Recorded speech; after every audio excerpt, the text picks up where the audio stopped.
దాదాపు ఆర్టీసీ వ్యవస్థలో 15 సంవత్సరాల తర్వాత 2 నూతన ఆర్టీసీ డిపోలను ఇస్తా ఉన్నాం.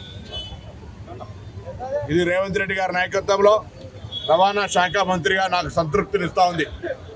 10-15 సంవత్సరాలుగా నష్టాల బాటలో ఉన్నటువంటి ఆర్టీసీని ఈరోజు లాభాల బాటలో తీసుకుపోతూ నూతన ఉద్యోగ నియామకాలు, నూతన బస్సుల కొనుగోలు, ఆర్టీసీ సంస్కరణలు, కార్మికుల సంక్షేమము, ప్రజల సౌకర్యం, ప్రయాణికుల సౌకర్యం తీసుకొని పోయే సందర్భంలో జిల్లా కేంద్రాలుగా ఉన్నటువంటి పెద్దపల్లి, జిల్లా కేంద్రంగా ఉన్నటువంటి ములుగులో 2 నూతన బస్ డిపోలు ఇస్తూ నిన్ననే ఆర్డర్లు తీసుకోవడం జరిగింది.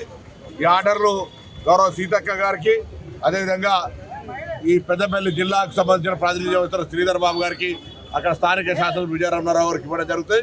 ఇవి ఈ తెలంగాణ రాష్ట్రంలో ఆర్టీసీ ముందు అడుగు వేస్తుంది అనడానికి నిదర్శనం.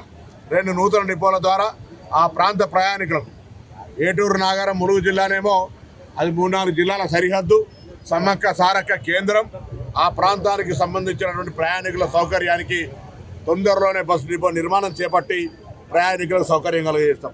పెద్దపల్లి పారిశ్రామిక ప్రాంతం, ఆ ప్రాంతంకు పెద్దపల్లి ఒక సెంటర్ కాబట్టి జిల్లా కేంద్రం చేసినప్పటికీ కూడా బస్ డిపో లేదు.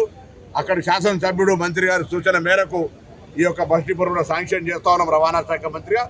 వాళ్ళిద్దరికి కూడా ఆ 2 జిల్లా ప్రజలకు ఈ సందర్భంగా శుభాకాంక్షలు తెలియజేస్తాను.